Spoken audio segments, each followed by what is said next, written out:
So how was your Thanksgiving? Dude, I was so sick. I Oh, ate. really? I overate. Oh, okay. That kind of sick.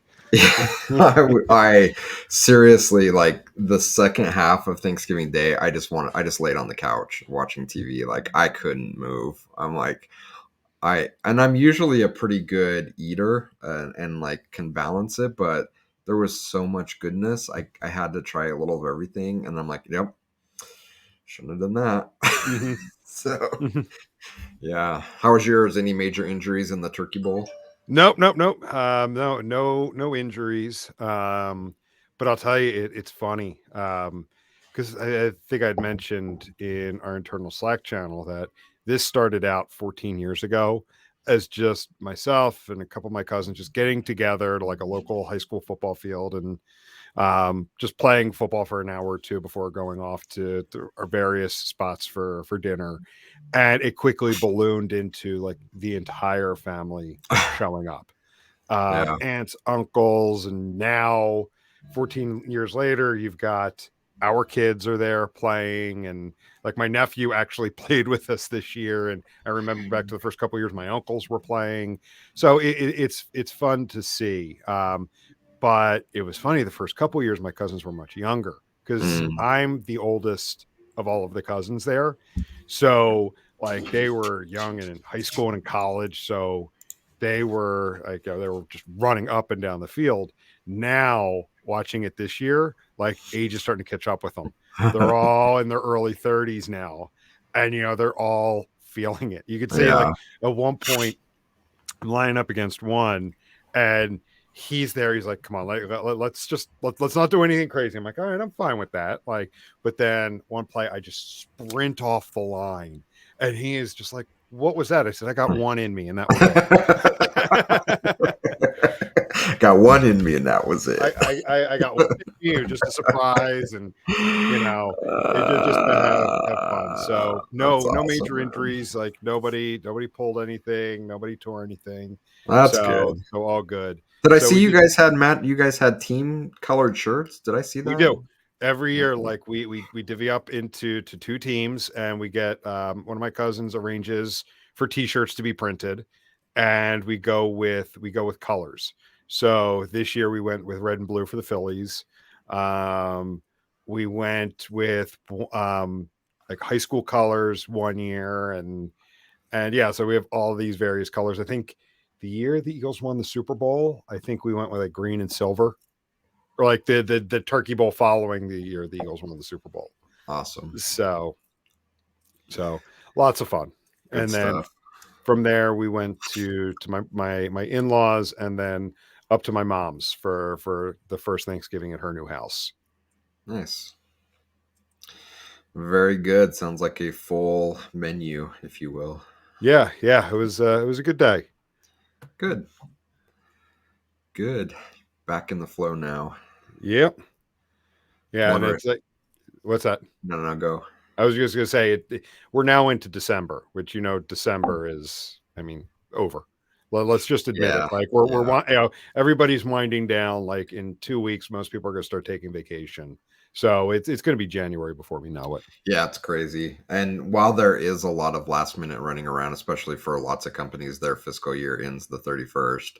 So you have a lot of like last minute hurry up around budgeting. But from a projects work perspective, I'm already feeling it like it's that kind of, we're just trying to crawl across the finish line before we can take some time off for the holidays. So Yeah, and I mean, I get it. Like a bunch of the clients I'm involved with, they're all like, let's start planning for January. Like, let's not get anything too crazy started in December, knowing most people are going to be in and out of the office. yep. So they're not going to be able to truly focus. So yeah, it's buttoning things up for the rest of the year, and then really start to hit the road or hit the ground running in January. Yep. Yep.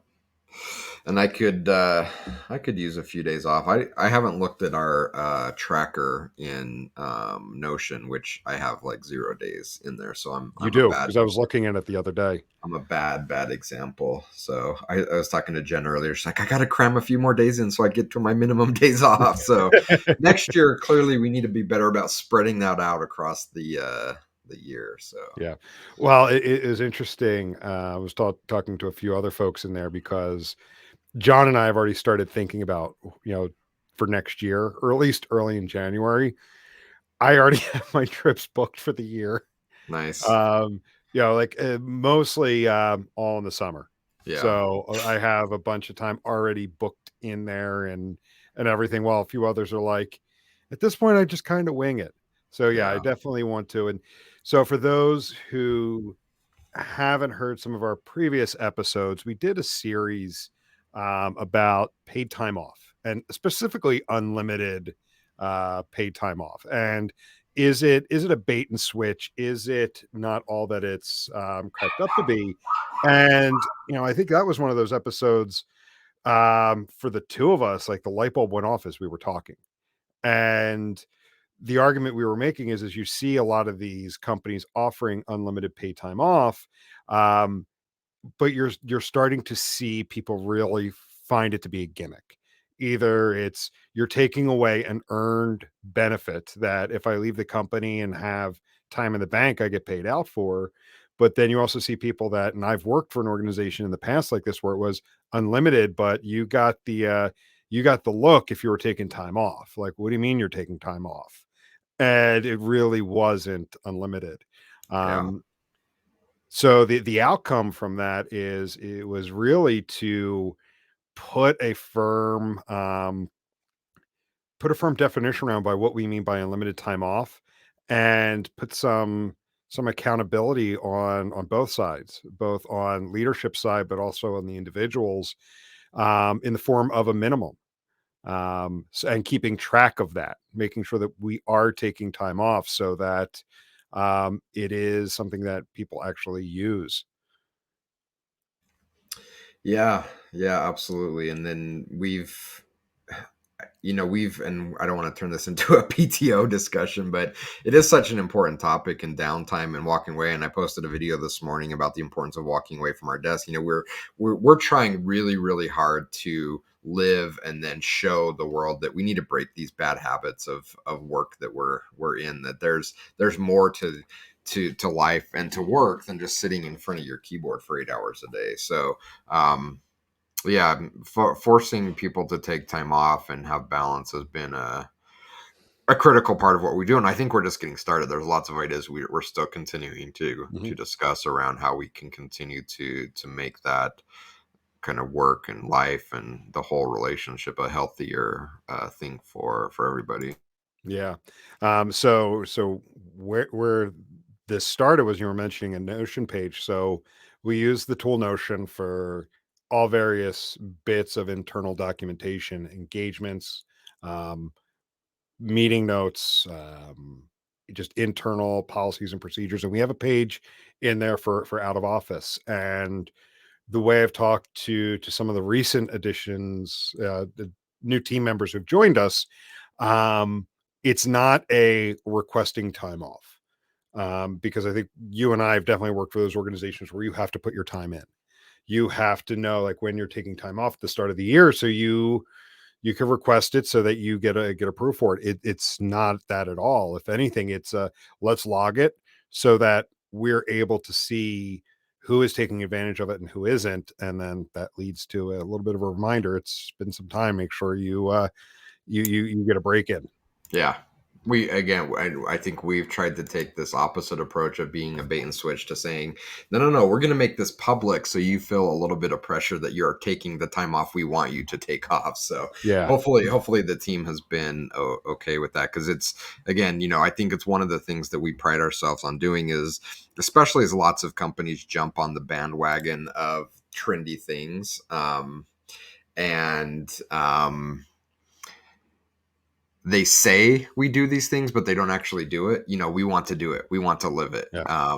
and embrace it, and not just be a marketing thing that, oh, we do this. Like, no, we actually do it. And here's the thing, you can't enforce a policy like that if you don't have the data to see if people are actually following through or not. Yeah, that's right. That's absolutely right. Yeah. So which gives me my Good segue segue. into our topic for today. So with today's episode, we're definitely starting to wrap up the year. I want to wrap up our theme around data literacy. So we've spent a few episodes talking about like what is data literacy, the various components of it, issues caused when groups or individuals lack it or purposely try to confuse others. So I want to talk a bit about teaching data literacy. How can it be taught? What resources exist that want to fill gaps with their own data literacy? And I ask those questions in the context of some of the conclusions we've started to come to in the episodes leading up to this one. Really, where going into this topic, it may have seemed like it was something like talking about, like, well, learn this stats language, or, you know, um, get yourself familiar with certain, mathematical practices, for lack of a better term. That maybe you're not as up to speed on. But what we found is it's not any of those technical skills. It's it's more of the, to use a cliche, the soft skills. It's the ability to take a moment and not just assume something is what it is based on what you see. Actually start to ask questions, poke holes in it, and not just take what people have given you or that you've read at face value. So, what are some of your thoughts on that? Yeah, and I think it's a lot of you talk a lot about some of the things that we thought about when we wrote an illustrated A is for analytics, and the whole idea behind it was, as analytics professionals, we need to make data literacy more approachable and data in general more approachable. And I don't think, while I think there are some of us, some individuals, some agencies, some companies that do go out of their way to make what they do seem overly complicated as a, I guess, gatekeeping type of thing. Like, this is our realm, you guys stay out. But I think in general, we just don't think about it. We just don't think that the way we talk, and this is true of really any discipline. When you go talk to someone that's a doctor or a mechanic, or fill in the blank, if they're not being empathetic with the fact that, oh, I'm talking to Jim, who's never done a reconstructive knee surgery, and I'm using all these terms and things that he doesn't understand. Again, I don't think most people are doing that as a gatekeeping way. It's just that's our language and that's how we speak. But to an outsider, that's very off-putting. Like, it's very unapproachable. And so when we wrote the children's book, it really is for people. When people ask, they're like, who's this for? I'm like, well, anyone like 0 to 99. Like, it's really for anyone that doesn't have a background in data, in that we've made it very approachable. And I think we have that obligation as analytics professionals to make what we do more approachable for by everyone within our organizations. And I don't think we're doing that. And so, if you are an analytics professional listening to this podcast, I think it's your duty to help build data literacy within your teams and your organizations. And by doing that, we don't do that by flexing well, let me tell you about the statistical model formula, but in a complexity thing, so I sound really, really smart. You do that by finding a way to make what we do more approachable. And I'm not talking about dumbing it down. I'm not talking about, making it like, how do I explain this to my grandma? Well, I'm talking about truly thinking from a language standpoint, how we can bridge this gap from someone that has no experience to us that has 20 and 30 years experience. How can we bridge that gap and communicate on a level in which we're embracing them instead of pushing them away? I think that's where it has to start. And again, I think it's really important that I repeat this, that I don't think that by and large most people are doing this to keep people out. I just think that we don't slow down enough to think about the fact that the people in our organizations that we're talking to simply don't have the same level of experience that we do in this realm, just as we don't have the same level of experience as lots of other professionals in other realms. And we would want that same level of empathy and care if we were discussing a topic that we have very little understanding of. Yeah, I love how you described it that way, being that bridge, because to draw a parallel, throughout my career, when I've been my most successful, it's playing that role between the business and the technical side. For some reason, I just found this innate skill to be able to talk to both. and make both work together successfully. And what are you laughing at? I'm laughing because it reminds me of Office Space, but while they're mocking it and making fun of it, it is so true, right? Like I'm thinking of the scenes like, so you take the requirements from the customer and you hand it to the engineer. Why can't the engineer just talk to the Yeah. customer? Well, they can't. That's the simple answer. They Yes. can't. Hmm. Like the times where I've come into a situation where that person, like myself, does not exist, you find the business and the tech teams at each other's throats. They're frustrated with each other because they're not, to your point, they're not trying to be gatekeepers and not share information. They don't know how to talk to each other. Yeah. They don't know how to share that. They don't have a common language. Um, and coming in and being that translation layer between the two makes them work better.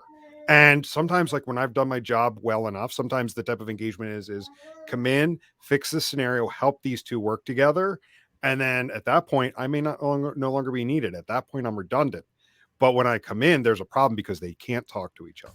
Yeah. And so they're arguing with each other, they're fighting with each other, or worst case, one is taking advantage of the other. Like I will say, I have seen some architects take the perspective of, you don't know what this is. I'm not going to spend the time to tell you what it is. So I'm just going to tell you it can't be done. Or the business, on the other hand, I've seen it too, where it's like, we're the ones that control revenue.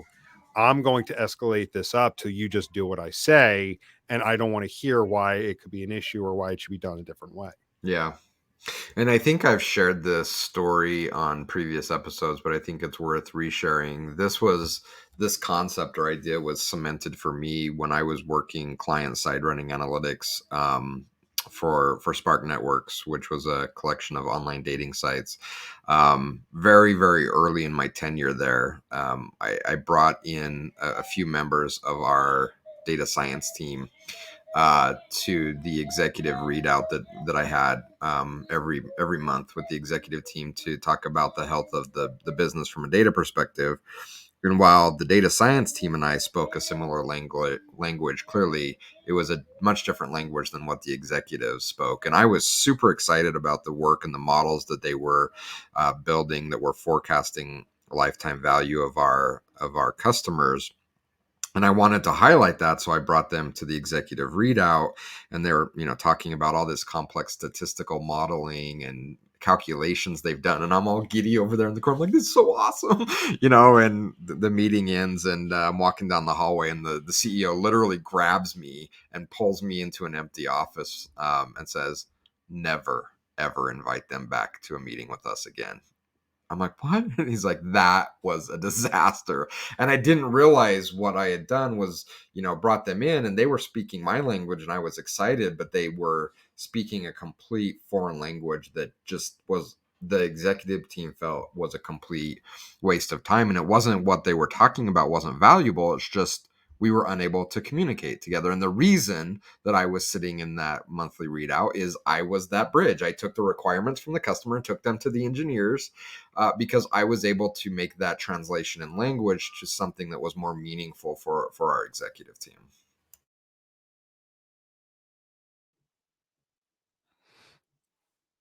Yeah, and that's where I'm thinking of examples just in everyday life where people just assume what is being told to them is accurate. So yeah, in some cases it's the, wow, this is really advanced language, so whatever they're saying, it just must be right.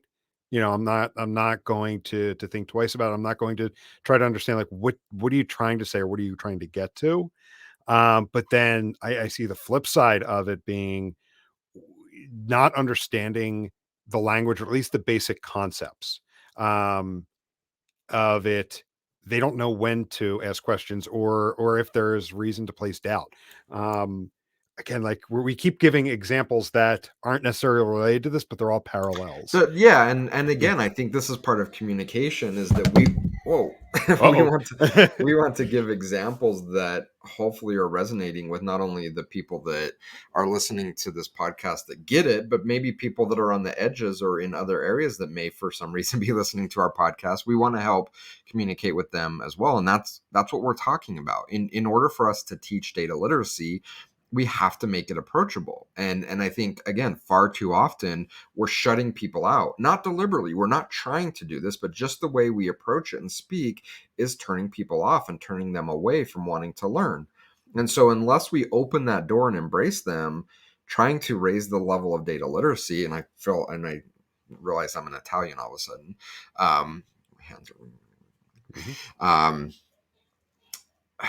now I got sidetracked because I'm thinking of our Italian traditions around Christmas with the bagna cauda and the garlic and the butter and I know. You tease me every year with the bagna cauda. the we have to make it approachable. Otherwise, we're going to be very, very frustrated trying to teach to an audience that is either tuning us out or is simply not there because we haven't embraced them. And I felt this a lot growing up. So my dad owns a lot of rental properties, and in his younger years did all of the maintenance and work himself, and I was really interested in it and wanted to go work with him. But and he wanted me to help him and work, but he would get really frustrated with me because I didn't speak the language, even on things that sound maybe really simple now, or to him like, go get a screwdriver that looks like this, or go get that tool. I'm like, I don't know what it means. So I'd come back with something that wasn't it, and he would just get frustrated. He's like, that's not what I told you to get. I told you to get this. I'm like, I have no idea what the hell you're talking about. Like, you have to like find a way to communicate with me or teach me in such a way that this thing that is foreign to me is approachable, and then I'll embrace it. But if not, then it's like, well, I don't want to get yelled at. I don't want to feel stupid that I don't know what I'm doing or talking about. And again, that's a very similar thing to how we need to think about approaching data literacy, is that we have to be really, really empathetic, that if we're not careful, we can make people feel stupid or uncomfortable or like, I shouldn't be here. And that's the last thing we want to do. Like, we want to embrace them, we want to help them learn. But if we're going to go in with all our fancy talk and flex our muscles that we know all the maths and the stats, we're going to fail spectacularly in teaching data literacy. Yeah. So in high school, believe it or not, like I think the teachers that made the best impression upon me were in high school, not college. Um, I've talked in the last couple episodes about the one math teacher I had sophomore year that like, you just couldn't give an answer to. You had to explain how you reached it. Senior year, I took physics for my science class. I think most times like sciences, you just have like three required science classes. So a lot of times people won't take, science senior year. I took physics as an elective, and I had the best teacher. I mean, he was phenomenal, Mr. Williams. And he started off the year with like, do I hope many of you decide to go into the sciences? Yes. Do I think many of you are? Probably not. You're going to go into various careers. I'm not going to teach you as if you're going into the science field and you need to know everything by heart. He goes, my goal here is to get you interested, but then also so you understand the concepts and how the concepts of physics apply to everyday life. He goes, so what does that mean? You're not going to be memorizing formulas. Before a test, I will have all the formulas up on the board that you will need to solve the problems. The idea is then I don't want you just rote memorizing the formulas and just writing calculations. I want you to understand the concepts. And I'm like, yeah, of course, 17-year-old me is like, shit, okay, this is gonna be easy. Memorize it. But it made such a great impact that now 25 years later, like there's certain things that just stick with me. And there's one of these days where he's up there teaching, he's talking about the principles of force. And he's like, of course he's going, the concept side and the formula side going back and forth. And he's like, Mr. Driscoll, why does a knife cut bread, but a hammer smash it? And I just like, I just sat there staring at him because you didn't want to say no. I mean, it wasn't necessarily I was daydreaming. It hadn't completely clicked for me. And he's like, he's waiting. And he kind of picks up on that, like, I'm scared to say no. So he just continues on and he explains the differences, in the, with force with a knife versus a hammer. And the minute he started to explain it, it all made sense. It clicked. Yeah. So then, like right after that was lunch period, and he was the lunch moderator. So I'm going to my seat. He pulls me over and he's like, "Listen, were you paying attention and you didn't know, or were you not paying attention?" Because I'm like, I was paying attention. I didn't know. He goes, okay, next time just tell me no, you don't know. It's fine to say you don't know. And I will make sure that we go over multiple examples until it clicks. Again, remember, we're here to learn the concept and why things happen, not just to memorize it. And he goes, believe me, I know there's people in that class that don't pay attention. I want to separate, he was basically hinting at me. I want to separate those that don't know and want to know versus those that are just there. Yeah. So, and it was one of those things like that directly applies to what we're talking about here. Whereas if we go in to a conversation with someone who is not in our space, again, whether it's the technical implementation of a digital analytics or marketing technology platform, or the use of that data or applying that information to run a testing program. We're talking to family and friends. If we start spitting out the technical details of how we calculate ROI on an ad campaign, how we calculate cart abandonment percentages, how we determine how to split a test, people aren't going to get it. But if you put it in the more contextual side of that, we're looking to, explaining what ROI is, without getting into the technical formulas, that's how you're able to share that information and make it approachable. Yeah. And just think what a difference it would make if we took that approach with every topic. It reminds me a lot of my high school experience and junior high experience around math. I was made to feel stupid. Like this was hard for me. I didn't understand it to the point where I think my mom paid lots of money for me to have a private tutor just to make it through basic math.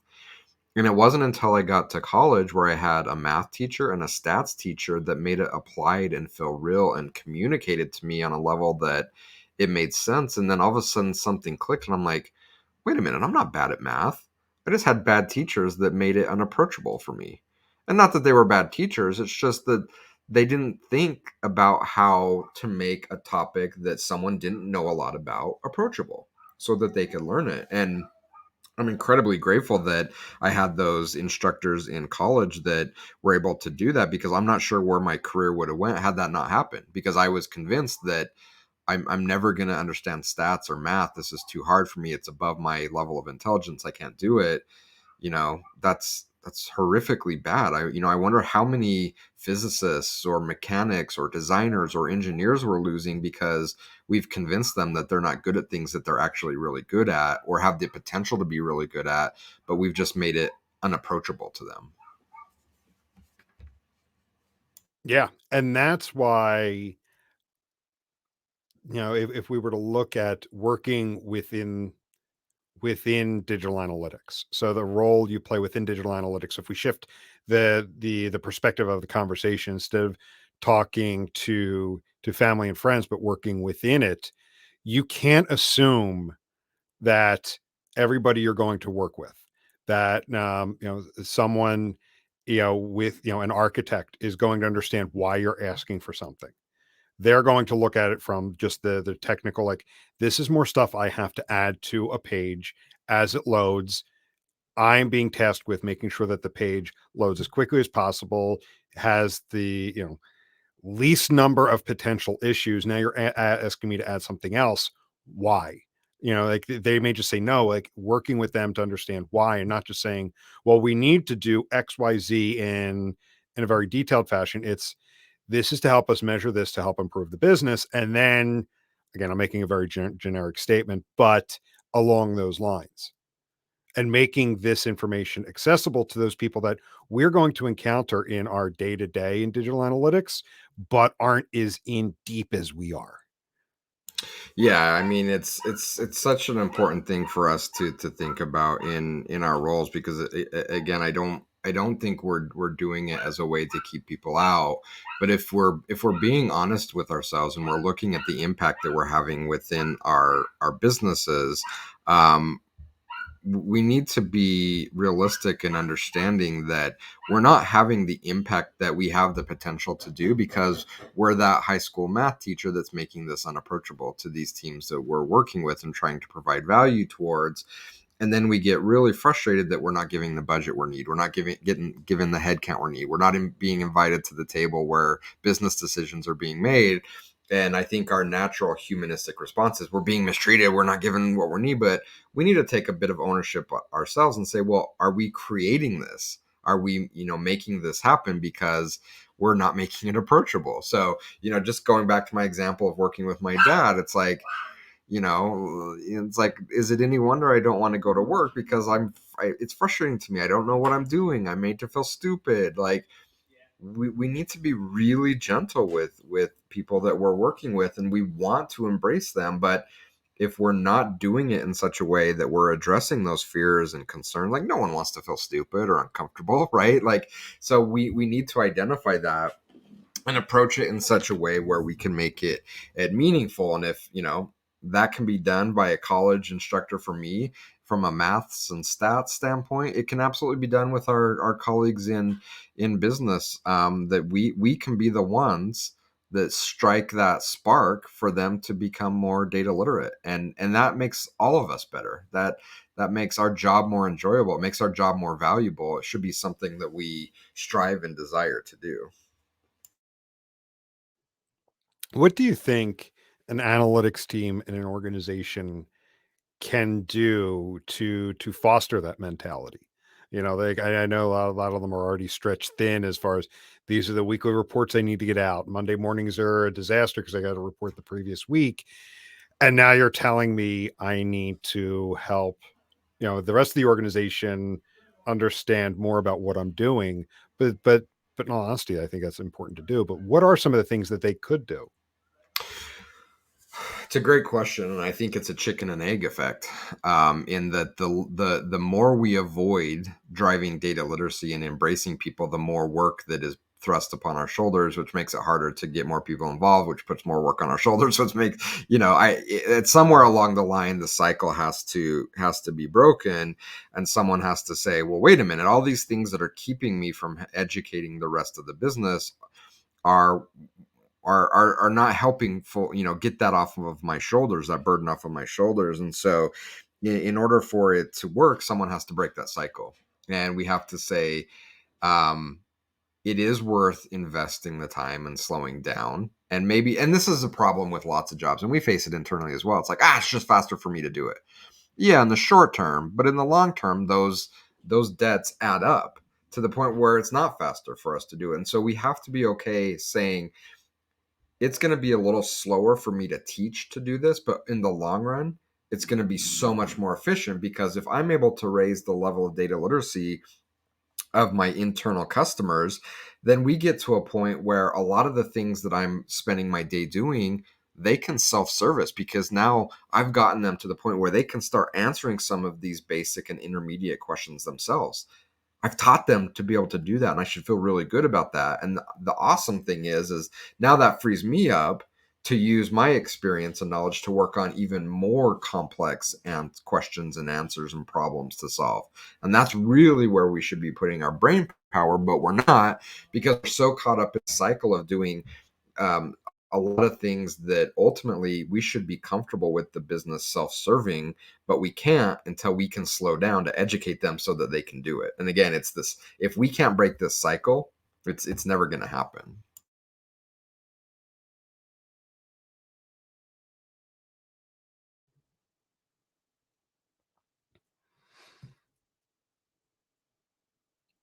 And so to flip it around then to the other way, for individuals that may feel like they have a gap, but they don't know exactly where to start.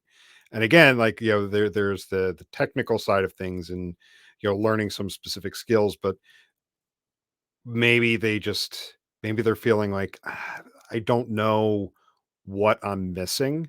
Um, where should someone start?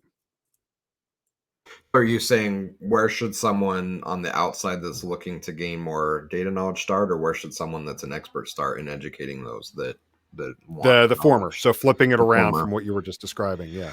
Well, I think it's finding the right teacher. And that can be hard to do. And it kind of has some alignments with some of our previous episodes that I think have aired. Our conversation with Evan, where we talk about the Yes. importance of a mentor, and how to find the right mentor. Hopefully you're in an organization or a place where that's proactively being offered to you. But if it's not, then you should have the desire, because I think we all believe that it's important to raise the general public's knowledge of data and how it's used, that you'll need to put in the effort to go out and find someone. Because I think if you try to find an online course, you go to Coursera or OpenCourseWare through like Harvard or Stanford, which is all really great stuff, but at your current level, it's just going to prove a very frustrating experience. And that's what we don't want to have happen. We don't want these initial experiences to be so frustrating that it turns people off and it creates this barrier. Again, I hate to keep going back to this example, but I had such this mental block around math that it took a lot to remove that. And I just think, what would I have been able to do had I not had to spend the energy removing that mental block and that negativity I had around the topic, and I could just dive into it? And so I think we want to be really, really careful of not building this kind of mental barriers and negative experiences with data with people. We want to make it very approachable. So again, trying to self-service that early without the basic knowledge or understanding and trying to learn online and through some of these courses, I think is the wrong approach. The right approach is to find a mentor, to find someone that is a good teacher and understands how to be that bridge translation layer to say, I can take a very complex topic and find a way to communicate with you in such a way that it's not dumbing it down, it's not making you feel stupid, but finding common ground and language in which I can help introduce you to this amazing world.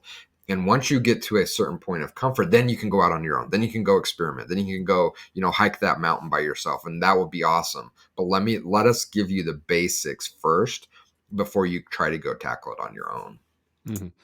And I like how you've used the term of not dumbing it down, because as I've gotten older, I used to use it very flippantly, like, yeah, let's just dumb it down and get to the root of it. But I've started to see it as more insulting. You Yeah, know, I'm not an idiot. Other people aren't idiots. right. It's translating it into a concept that they can understand, giving them additional context. It's not dumbing things down. Yeah, we're not unintelligent just because we don't speak the specific language, and we have a desire to learn and communicate. And so, help us bridge that gap. And by dumbing it down, we're taking an approach that we're talking down to a person, which I don't think is healthy, and we're taking an approach that isn't in the spirit of truly trying to help find common language so we can communicate and solve something together, which is ultimately, I think, what we're trying to do. And so it's the exact opposite of dumbing it down. It's actually respecting the intelligence of people that we're trying to raise their understanding of this one thing. And again, I think it's important for us to realize that we're in the other side of that equation in so many things in life. And we wouldn't want to feel that way. Wouldn't want to be talked down that way. So why would we then turn around and do it to someone else just because we have expertise in this one narrow, field of study? Yeah. So as we start to wrap up, not just this episode, but this theme in general, I'm going to pose the question that we wrap up every episode on. And what does this all mean in the concept of sustainable analytics? I mean, this one's a no-brainer. Hey, what do they say in the sales world, that you're giving me a softball here to Yeah, hit over the I'm fence? laying one up for you. um, I think most of our challenges with sustainable analytics, or our inability to get to sustainable analytics, has to do with lack of data literacy. If you go back and look at implementations or reporting or whatever component that we're working on, so much of the technical debt and just failing infrastructure around what we do is because decisions were made by people that lacked basic data literacy. And so, if we can increase just the general level of data literacy in our organizations, it's going to make our job as analysts, as implementers, as architects, so much easier to do things in a sustainable manner, because we're doing things within an ecosystem where we're having conversations and we're making decisions based on a shared understanding of the importance of data, and not just trying to check a box and get things done. And that's really at the root of so many sustainable analytics issues, is that so many people and companies are just checking a box because we need to get this implementation done. We need to send this data to Google. We need to integrate with Facebook, and we're just checking a box, and we're not thinking about sustainability because we lack the basic data literacy to ask the questions around why, how, is this the right way to do it? Is there a better way to do it? We're not even in a place to ask those questions because we lack the basic foundations to be able to ask those questions. So from a sustainable analytics perspective, we can't have sustainable analytics without having at least a certain level of data literacy. I think they go hand in hand. Very, very well said. And I think that that is a great place to wrap up here and wrap up this theme. And we have we have this and another episode coming to close out the year. We have two great guests coming on our next episode. Excited about Uh, that one. yeah, that one's going to be great. But then, like I said when we kind of started this, it's December, Yep. so this month is going to fly by. So, Yeah. queuing up some ways to kick off 2023. Good stuff. Yeah. So, all right. So let's go ahead and wrap up here. Thanks again, and we'll catch everybody later. See ya. See ya.